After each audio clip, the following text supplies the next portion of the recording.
Minnesota Somali fraud, feeding our future, $1 billion welfare scandal. You've seen the headlines, but how did this fraud explode to that size? And how did Minnesota let it happen? Stay tuned because I'm going to break it down in under 3 minutes.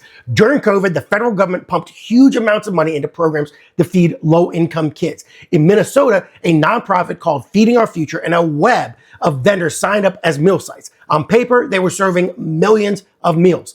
In reality, prosecutors say many of those kids and meals never existed. They submitted massive meal counts, got reimbursed with federal dollars, and then spent that cash on luxury homes, cars, trips, overseas real estate, and some say even terrorism.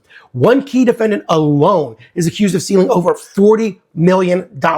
Altogether, the Feeding Our Future scheme is estimated at more than $250 million of fraud. But that's only one part of the so-called Minnesota Somali fraud story. At the same time, Minnesota rolled out a Medicaid-funded housing stabilization services program to keep people with disabilities and seniors housed. Great idea in theory, probably great in most cases in practice. However, investigators say providers billed for support visits that barely happened or never happened at all. In fact, there were copy-paste case notes, ghost clients, and almost no real verification added for tens of millions more in bogus claims.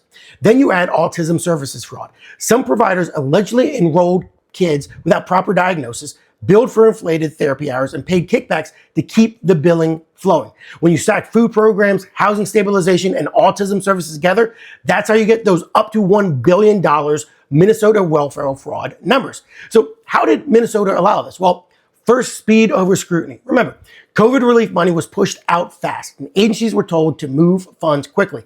Red flags like tiny organizations suddenly claiming to feed more children than live in their entire neighborhood were noticed, reported even by one Somali American worker, but not shut down early. Second, we have siloed oversight. Education, human services, and Medicaid systems aren't sharing data. They still aren't.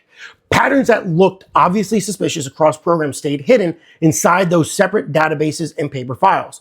Third, we have weak boots on the ground checks. Site visits were rare or superficial at best. If a provider claimed tens of thousands of meals or hundreds of client visits, the system often paid first and asked questions much later. That's the real story behind the Minnesota Somali fraud hashtag. Yes, there were scammers. Yes, hundreds of millions of dollars, probably billions of dollars in taxpayer money were siphoned off.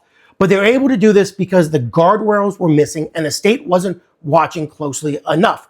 It's also important to remember that this is a tiny proportion of the entire Somali community. If you want to hear more clear breakdowns, follow, subscribe,